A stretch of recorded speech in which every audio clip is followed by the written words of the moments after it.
स्वागत है दोस्तों। आज के मुख्य समाचार में आज देश और दुनिया से कई अहम और बड़ी खबर आ रही है। बात करेंगे हर खबर पर विस्तार से। जींद में महिला पहलवानों के समर्थन में उमड़ा हुजूम। 28 मई को संसद के सामने महापंचायत में होगा बड़ा ऐलान। इसी के साथ अगली बड़ी खबर में आपको बताएंगे। नए संसद भवन में होगा दूसरा काम। लल्लन सिंह बोले, हम इतिहास बदलने को नहीं होंगे भागीदार। एक और बड़ी अपडेट। मुख्यमंत्री चौहान घोषणा मशीन बन गए हैं, अपनी जेब में नारियल रखते हैं कमलनाथ का बड़ा ऐलान। एक और बड़ी अपडेट। मतदान खत्म होते ही दो गुट आपस में भिड़े, जमकर हुआ पथराव, बेबस नजर आई पुलिस। तो चलिए देख लेते आज की पहली बड़ी खबर। जींद में महिला पहलवानों के समर्थन में उमड़ा हुजूम। 28 मई को संसद के सामने महापंचायत में होगा बड़ा ऐलान। दरअसल दोस्तों, आने वाला 28 मई को एक तरफ दिल्ली में संसद की नई इमारत का उद्घाटन हो रहा होगा, तो दूसरी तरफ जंतर मंतर पर बैठी देश की बेटियां और महिला पहलवानों के समर्थन में आर पार की लड़ाई का ऐलान हो रहा होगा। बता दें कि इसकी इबारत हरियाणा में लिख दी गई है। राज्य के जींद शहर से तकरीबन 12 किलोमीटर दूर जींद नरवाना नेशनल हाईवे पर स्थित खटखट टोल प्लाजा पर महापंचायत में उमड़ा हजारों लोगों का हुजूम इस बात की तस्दीक कर रहा था कि सरकार के खिलाफ गुस्सा बढ़ता जा रहा है। बता दें, आज इस महापंचायत में ऐलान हुआ है कि 28 मई को दिल्ली में संसद भवन के सामने होने वाले महापंचायत में बड़ा फैसला लिया जाएगा। बता दें कि महापंचायत में पहुंचे पूर्व राज्यपाल सत्यपाल मलिक ने कहा है कि हमारी बेटियों के साथ जो अन्याय हुआ है उसके लिए हमें कितनी भी लंबी लड़ाई लड़नी पड़े, हम इसे जीत कर ही दम लेंगे। महापंचायत में भारी तादाद में पहुंची महिलाओं में काफी आक्रोश था।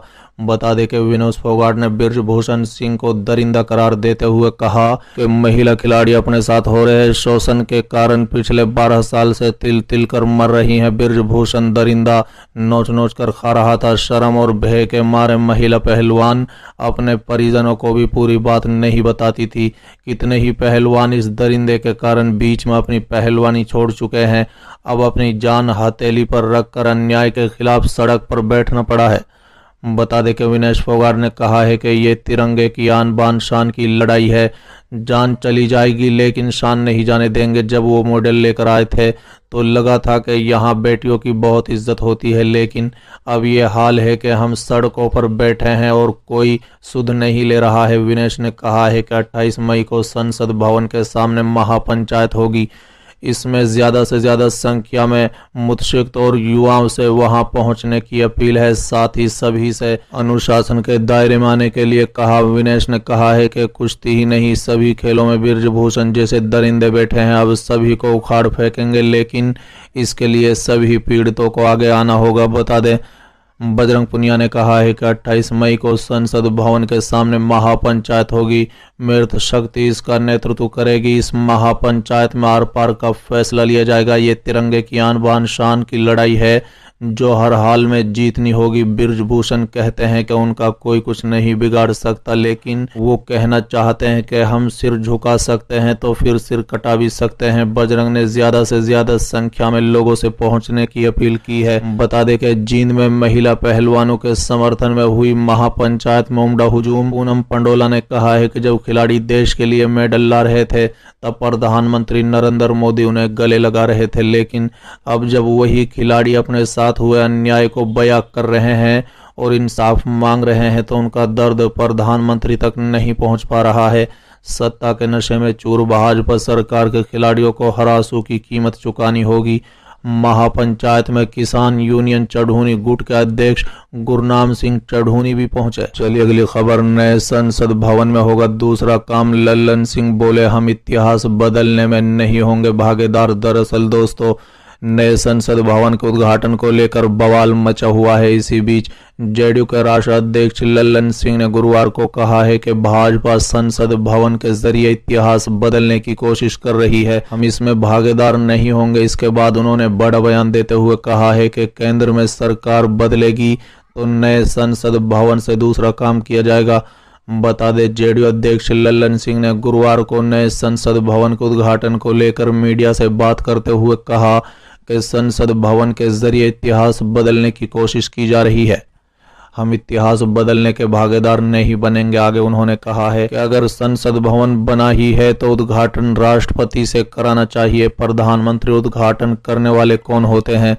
बता दें कि लल्लन सिंह यही नहीं रुके, उन्होंने एक बड़ा बयान देते हुए कहा कि साल 2024 में अगर केंद्र में सरकार बदलेगी तो नए संसद भवन से दूसरा काम किया जाएगा। इस दौरान लल्लन सिंह ने बिहार विधानमंडल के नए भवन से नीतीश के नाम की शिलापट्टी को उखाड़े जाने को लेकर सम्राट चौधरी के बयान पर भी पलटवार किया। उन्होंने कहा है कि सम्राट चौधरी कानून वाले हैं क्या? उन्होंने सुशील मोदी पर भी हमला बोला, कहा है कि लोकतंत्र की आधारशिला सुशील मोदी नहीं रखते हैं। बता दें कि नए संसद भवन का 28 मई को उद्घाटन होने वाला है। ये उद्घाटन नरेंद्र मोदी करने वाले हैं, जिसका विपक्षी पार्टियां विरोध कर रही हैं। नए संसद भवन के उद्घाटन को लेकर बिहार में जेडीयू और राजद ने विरोध किया है। चलिए अगली खबर। मुख्यमंत्री चौहान घोषणा मशीन बन गए हैं, अपनी जेब में नारियल रखते हैं, कमलनाथ का बड़ा ऐलान। दरअसल दोस्तों, मध्य प्रदेश कांग्रेस के वरिष्ठ नेता कमलनाथ ने मध्य प्रदेश के मुख्यमंत्री शिवराज सिंह चौहान को घोषणा मशीन करार देते हुए कहा कि चौहान अपने साथ नारियल लेकर चलते हैं और जहां मर्जी होती है कोई घोषणा करते हुए उसे तोड़ देते हैं। बता दें कि बालाघाट में एक जनसभा को संबोधित करते हुए पूर्व मुख्यमंत्री कमलनाथ ने साल के अंत में मध्य प्रदेश में होने वाले विधानसभा चुनाव की ओर इशारा करते हुए किसानों से धान पर न्यूनतम समर्थन मूल्य प्राप्त करने के लिए 5 महीने इंतजार करने के लिए कहा है। कि बता दें, कर्नाटक में अपनी निर्णायक जीत से उत्साहित कांग्रेस ने मध्य प्रदेश में आगामी विधानसभा चुनाव के लिए सत्तारूढ़ भारतीय जनता पार्टी पर अपने हमले तेज कर दिए हैं। बता दें कि कर्नाटक में कांग्रेस ने 224 सीटों में से 135 सीटें जीती हैं। कमलनाथ ने कहा है कि अपने 18 साल के शासन के बाद शिवराज सिंह चौहान योजनाओं की घोषणा कर रहे हैं और विभिन्न वर्गों को लुभाने का प्रयास कर रहे हैं। विधानसभा चुनाव सिर्फ 5 महीने दूर है, ये देखते हुए वो अपनी जेब में नारियल लेकर जाते हैं और जहां अच्छा होती है शिलान्यास करने के लिए उसे तोड़ देते हैं। घोषणा मशीन में बदल गए हैं। कांग्रेस के वरिष्ठ नेता ने दावा किया है कि चौहान सभी मुद्दों पर विफल रहे हैं, इसमें कोविड-19 महामारी से निपटना भी शामिल है। उन्होंने कहा है कि महंगाई, बेरोजगारी, भ्रष्टाचार ने मध्य प्रदेश को जकड़ रखा है। प्रदेश में माफिया राज और बलात्कार बढ़े हैं। प्रदेश के लगभग सभी घरों में शराब प्रवेश कर चुकी है। उन्होंने कहा है कि मध्य प्रदेश में निवेश नहीं हो रहा है। पूर्व मुख्यमंत्री ने कहा है कि निवेश विश्वास से आता है, मध्य प्रदेश के बजाय महाराष्ट्र में निवेश क्यों हो रहा है। कमलनाथ ने कहा है कि 2018 के विधानसभा चुनाव के बाद मुख्यमंत्री के तौर पर उनके 15 महीने के कार्यकाल के दौरान कांग्रेस सरकार ने बालाघाट में हजारों किसानों का कर्ज माफ किया। उन्होंने कहा है कि उनकी सरकार मध्य प्रदेश में कृषि क्षेत्र में क्रांति लाई। साथ ही उन्होंने महाराष्ट्र की सीमा से लगे बालाघाट में कहा है कि हमारे पड़ोसी राज्य महाराष्ट्र में धान की कीमत क्या है, यहाँ धान की कीमत क्या है, चिंता मत करो, 5 महीने बाद कांग्रेस की सरकार मध्य प्रदेश की सत्ता में रही है, आपके धान के लिए एमएसपी मिलेगा। बता दें कि पूर्व केंद्रीय मंत्री ने कहा है कि कांग्रेस 2018 में जीतकर मध्य प्रदेश की सत्ता में आई थी, लेकिन उनकी सरकार को सौदेबाजी के कारण गिरा दिया गया।